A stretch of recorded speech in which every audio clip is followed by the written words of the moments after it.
On this Saturday night, the province-by-province reopening. Closed down because of COVID-19. Which businesses can restart and the rules to do it. There is grave concern that we're hearing about opening too soon. Why some medical professionals say wait. Rebuilding Fort McMurray. Flood recovery in a pandemic. Plus, why Australia and New Zealand have been successful in battling the new coronavirus. And Canadian reinvention. It's all about, what we are doing to try to get ready for tomorrow. The traditional business model takes on a new twist.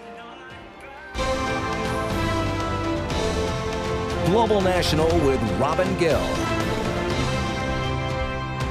Good evening and thank you for joining us. Canadians have been waiting weeks for COVID-19 restrictions to be eased.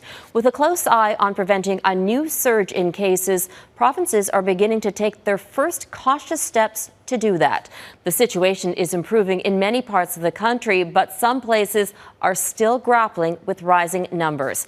Overall, there have been more than 56,000 cases of COVID-19 since the outbreak began. More than 3,500 people have died. Some good news in New Brunswick, which hasn't reported a new case of COVID-19 in 14 days. And today, that government says all of its 118 confirmed cases have recovered, making it the only province without an active case. But it's a different story in Quebec, which confirmed more than 1,000 new cases in the past 24 hours and 114 new deaths. Still, that province is pushing ahead with plans, despite concerns it may not be ready. Our Mike Le Couteur takes a look at the road to reopening across the country. It's pretty cool, though. Imagine the frustration of a child. It's the first nice day of the year, and the playground is still off limits. I think they miss that, getting on the swings and the monkey bars and all that kind of stuff. So that's hard, yeah. Those won't be opened yet in Ontario, but other restrictions are being relaxed. Garden centers and nurseries can start curbside pickup on Monday, and more businesses will be allowed to reopen as long as they maintain health guidelines. We see the trend going down, and we just want it to continue going down. We need consistency for a couple of weeks, and then we can loosen things up a little bit. Now, other provinces are already loosening things up. Quebec will be the first to reopen elementary schools as early as May 11th. Manitoba is relaxing measures a little quicker, with some retail stores, restaurant patios, and hair salons allowed to welcome customers again as long as they maintain physical distancing. Now, Alberta is moving in that same direction, considering opening some businesses starting May 14th. In an interview on the West Block with Mercedes Stephenson, Premier Jason Kenney said the key to reopening is to keep the number of hospitalizations below what the healthcare system can handle. My view, and that of our officials, is that we cannot eliminate the risk of the coronavirus. What we have to do is to manage the risk. There are concerns. Part of that risk include restarting work at the Cargill meat plant in High River, Alberta, after a 2-week shutdown. It's the center of the province's largest COVID-19 outbreak. The United Food and Commercial Workers Union has launched legal action to stop the reopening amid fears it's not safe enough for employees. There are other measures in the plant that could be helpful, like a further social distancing, which would result in probably a line speed reduction. And the medical community is worried the entire country might be reopening too quickly. Now, we didn't have enough testing out in the community to really get the good data, the information that we need to be able to open safely. So there is grave concern that we're hearing about opening too soon. Our provinces say they're going to continue moving forward, understanding that another spike of COVID-19 would mean they'd have to shut things down again. Mike Le Couteur, Global News, Ottawa. In the U.S., more than 30 states are in various stages of easing restrictions. And with warmer weather on the horizon, health officials are once again warning Americans to take precautions. As Jennifer Johnson explains, the country's top infectious disease doctor says a second round of COVID-19 is inevitable. A massive protest in Huntington Beach, California, demanding businesses and beaches reopen. With tempers flaring, a street brawl erupted, an example of just how divided America is over returning to normal too soon. For restaurant owners in Texas, serving customers again couldn't come soon enough. There was a time where I was losing $30,000 a day. And, it's not huge, but that's a lot of money if you're not ready for it. White House officials are hoping businesses reopening will jumpstart America's crumbling economy. The Trump administration will now monitor how each state is doing before giving more financial aid. We're waiting to see what the economic impact of the gradual opening up is, assessing, what that does to the demand for, say, PPP loans, these small business loans. Members of Congress looking for answers will not hear from the nation's top infectious disease expert next week. The White House has blocked Dr. Anthony Fauci from testifying in the House, which impeached U.S. President Donald Trump, but will allow him to testify before a Senate Health Committee May 12th. Fauci has often clashed with President Trump on reopening the country too soon. You can't just leap over things and get into a situation where you're really tempting a rebound. That's the thing I get concerned about. So far, no state has met the federal guidelines to reopen, a decrease in COVID-19 cases for 14 days. But the economic toll of the pandemic is weighing heavily on Americans. Federal officials reporting an almost 900% surge in calls to its disaster distress national helpline. They're faced with complete annihilation, if you will. And so being able to at least start up business again is going to relieve a tremendous amount of strain. So I'll be going to Camp David for a working weekend. President Trump has left the White House for the first time since late March. The president's focus now, Operation Warp Speed, pushing researchers to create a vaccine to prevent COVID-19 as quickly as possible. Jennifer Johnson, Global News, Washington. In Fort McMurray tonight, residents are seeing firsthand the damage done by floodwaters this week. An ice jam along the Athabasca River caused a sudden rise in water, forcing 13,000 people to flee their homes. Global's Breanna Karstens-Smith is in Fort McMurray as residents return. Breanna? This is what so many front yards in downtown Fort McMurray look like right now. For the first time, residents are getting a chance to see the damage from the flooding this week, and the damage is extensive. In one case, a resident tells me he thinks he had about 8 feet of water in his basement. Many people saying they're not even bothering to try to save anything because it is all just too waterlogged. But in one case, we spoke with a man who found a box of trinkets from his time in the military, a happy finding in a time when he needed a little bit of hope. We're hearing two main things from people on this street, mostly that they didn't have enough time to prepare. None of these homes were protected by sandbags. They say they weren't given enough warning. The second thing we're hearing is that they do not think they're going to get any help from their insurance companies. Many people could use a bit of financial help right now. This is a region so reliant on oil, and oil prices are dropping rapidly. Also, they're impacted by COVID-19. Many people laid off or have lost their jobs. And this comes at a time when people are still reeling from the Fort McMurray wildfire 4 years ago on Sunday. So this is an anniversary that is hard to mark right now. And a natural disaster, once again, Fort McMurray is cleaning up from. Breanna Karstens-Smith, Global News in Fort McMurray. As floodwaters begin to subside around Fort McMurray, cleaning up will just be half the battle for residents. The COVID-19 pandemic remains a threat, and infectious disease experts warn this could be a risky time. As Heather Yerkes West explains, the community needs to stay cautious as it tries to pick up the pieces. 18-year-old Hannah Wolowski had planned to spend the summer isolating with her family in Fort McMurray. I was in Kelowna for university for my first year and then came back in late March to be with my family through the pandemic. But when water began to fill Wolowski's childhood home, those plans changed. I'm staying with one of my really good friends, and then my parents and the dog are staying with one of their good family friends. To have the flood on top of what's happening with the COVID is really horrifying in some ways. Alberta health officials have put measures in place to reduce the risk of an outbreak. Evacuees have been put up in hotels and motels instead of crowded shelter spaces. But it's when the water recedes and people return to clean up that the risk of an outbreak may start to rise. People are just gonna say, screw it, we need to get this done anyway. Or, and some people will wear masks and stuff and try and maintain their distance, but at some point, what's more important? In 2013, when flooding ravaged southern Alberta, the community of High River rallied to help their neighbors. Social distancing wasn't a concern. This time around, anyone wanting to lend a hand will need to take precautions. I think when you cannot maintain the physical distancing, this is where those other measures come in as an absolute critical defense. Dr. Jenny says volunteers will need proper PPE. He also recommends people be restricted to bubble zones so that if an outbreak happens, it stays contained. And testing. Testing will be key. Given the risk of an outbreak, we need to be sure we're in there testing people regularly, and not just people with symptoms. The good news is there aren't many cases of COVID-19 in the region right now. Experts say it will just take vigilance to ensure it stays that way. Heather Yurex West, Global News, Calgary. A Royal Canadian Air Force flight safety team is in Italy tonight. They're there to investigate this week's deadly helicopter crash off the coast of Greece. The Cyclone helicopter crashed into the Mediterranean Sea on Wednesday.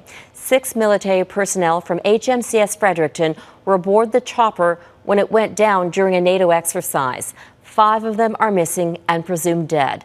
The body of Sub-Lieutenant Abigail Cobra has been found. Yesterday, the crew members held a vigil to pay their respects. Any human remains that are recovered will be repatriated to Canada next week. A powerful earthquake has struck Puerto Rico. The 5.4 magnitude quake hit near the southern part of the island. It briefly knocked out power and damaged several buildings and businesses. There are no reports of any deaths. Today's earthquake comes just 5 months after the U.S. territory went through another powerful tremor, which destroyed hundreds of homes and caused millions of dollars in damage. North Korean leader Kim Jongun has made his first public appearance in nearly 3 weeks. On Friday, he cut a ribbon to mark the completion of a fertilizer factory near Pyongyang. State media video shows Kim walking, talking, and smoking during the ceremony. He hadn't been seen in public since April 11th, sparking rumors he was seriously ill or even dead. Coming up, the secret to the successful COVID-19 fight in Australia and New Zealand.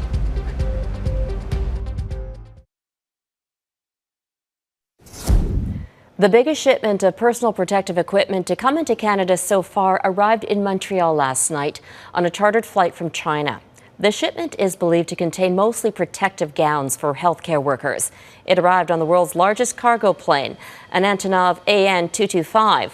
That plane can carry up to 250,000 kilograms of cargo. Now let's take a look at the global pandemic picture. There are more than 3.4 million confirmed cases of COVID-19 around the world. The virus has claimed over 240,000 lives. More than 65,000 of those deaths are in the U.S., followed by Italy with close to 29,000.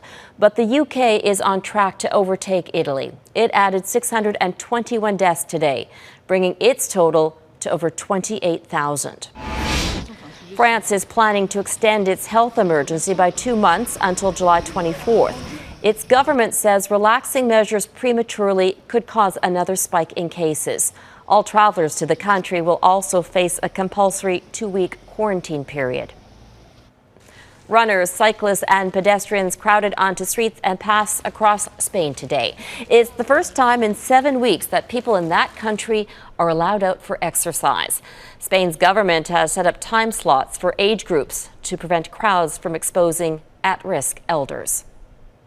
This week, New Zealand and Australia also relaxed some of their lockdown measures. Both countries have been able to quickly and sharply reduce the number of COVID-19 cases and keep deaths low. Redmond Shannon takes a look at how they did it and what the rest of the world can learn. New Zealand's proud cafe culture is back. So stoked. Honestly, it's so good to have a coffee. Kiwis saw rules loosened on Tuesday after a month under one of the world's harshest lockdowns. That included the closure of almost all businesses and strict quarantine measures for anyone entering the country. The strategy paid off with a low infection rate and a very low death toll. Community transmitted cases have been all but eliminated. The country set ambitious goals for contact tracing in an effort to mirror early successes achieved in South Korea and Taiwan. Yes, we have done that in lockdown, The goal now is to keep up that work. So we're now in the next phase of the battle and we are not done. Australia's had a softer lockdown but has seen a similar fall-off in cases. Unlike New Zealand, restaurants were allowed to open for takeout and the iconic Bondi Beach reopened to surfers this week. That was beautiful. Like it's so good to be back in the water. It's like we've been craving for it since the beach was closed. In addition to the lockdown measures, both countries benefit from their remote location, which gave them more time to react. If you saw your first case later than other countries, you've got more time to plan and more time to see how other countries responded and what they did right or wrong. In fact, they started their lockdowns down under after Canada. New Zealand Prime Minister Jacinda Ardern has been widely praised for her clarity, in contrast to the initial mixed messages in another island nation. I was at a hospital the other night where I think there were actually a few coronavirus patients, and I shook hands with everybody. Not to mention the confusion that reigns after White House briefings. The disinfectant, where it knocks it out in a minute, 1 minute, and is there a way we can do something like that by injection inside? Any crisis, the key to success is always being clear and decisive and unwavering. And I think that's what New Zealand showed. Being consistent and acting fast, summed up by this warning from the WHO back in March. Perfection is the enemy of the good when it comes to emergency management. Speed trumps perfection. However, it could yet be years before we know who really made the best calls. Redmond Shannon, Global News, London. Still ahead, a princess offers some royal treats to help in the pandemic.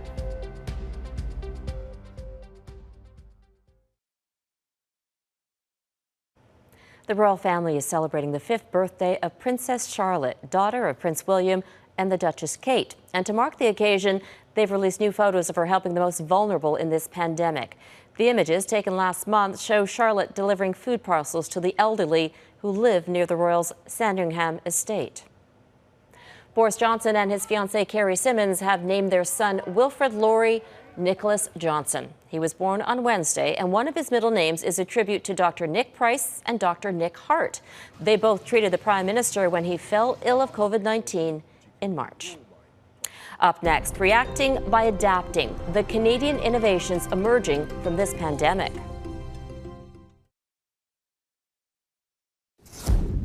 I don't have anything super interesting prepared for you. I just thought that I would pop in and phone this thing in the way I phoned in my final year at Kitsilano Secondary School. That's how actor Ryan Reynolds kicked off his commencement speech, delivered virtually to the grad class of the Vancouver High School he attended. He topped it off by having his favorite local spot deliver 385 extra large pizzas to every grad and the teachers. By the way, the BC-born actor graduated from the school in 1994. COVID-19 has shuttered so many businesses across Canada for now and for good. But sometimes when one door closes, another opens. As the pandemic spotlights the urgency for innovation, Mike Armstrong looks at how Canadians are adapting. If they wanted to keep selling vehicles at this Alberta auction house, physical distancing meant they had to find a new way of doing it. Well, they're doing it now without people, what was once the most important thing for an auction house. In one of our larger events, upwards of 15,000 people registered online. I'm not bad myself. COVID-19 closures left performer Martin Kerr without anywhere to perform. Bars have shut down, festivals are being canceled, but instead of sitting at home, Kerr and his manager put out word he'd take gigs just about anywhere. Requests started flooding in, and we've got about 20 booked already, I think, all over the city.